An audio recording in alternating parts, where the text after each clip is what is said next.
Good,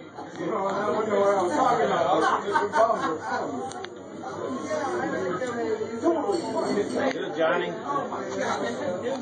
Yeah. Honey cat. Your name's Charlie, Dad.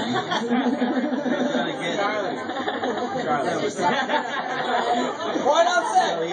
This is called The Blessed Rebirth. Part 1. The Sacrifice.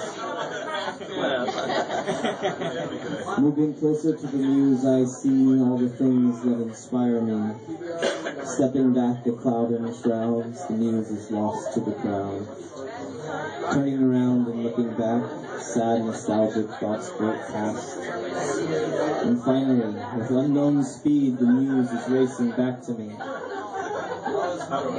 Cataclysmic shapes and pigments scatter about like cosmic figments of the imagination of fractalization, combined with a universal chilling sensation. And I can change it as I please. My reality is on call to me. The muse, she comes quietly and whispers in my ear. My hands achieve the words as long as I can hear. The movements grow into a dream and carry on alone. A dying poet sighs his last few breaths of self-control, and his mind is shattered on a plane of eternity, reality brought to a certain symmetry.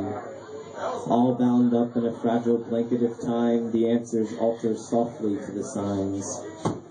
A foundation laid on a person's promises gives ways to doors that you almost missed. A light appears to fall into the sea, ruptured tides for people higher ground to seek. The light explodes, a weary end to the world that he carried within. He opens his chest and says, "Here, take what I'm worth."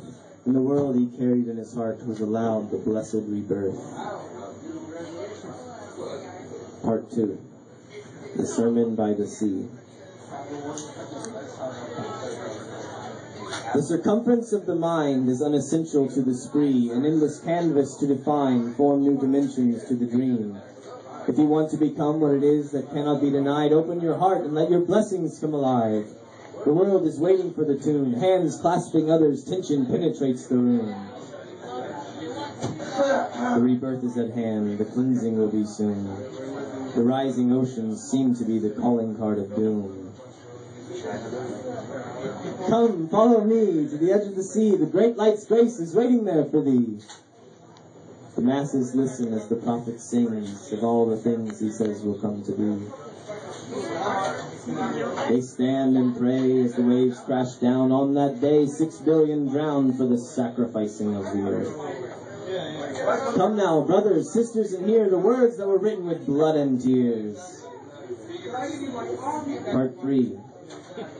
The final words of the earth.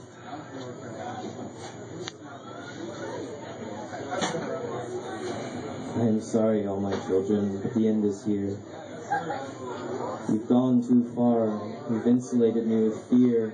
All the tragic desperation and survival that I've witnessed have come to nothing but a cosmic sickness.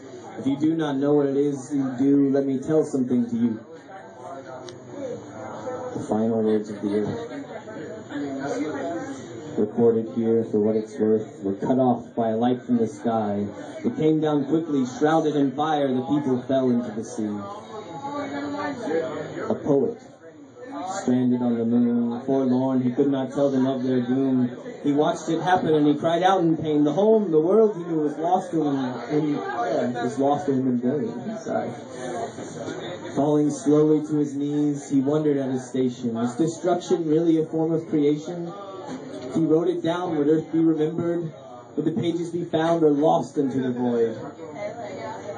The blast waves passed him and through all of his dimensions. His eyes were open and he called out Earth's true name.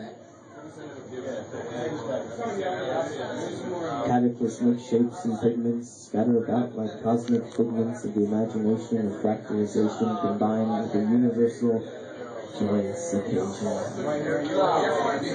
His heart that formed the core, his insides the mantle, and all along his skin she saw the sparkling of trees, the beginnings of seas.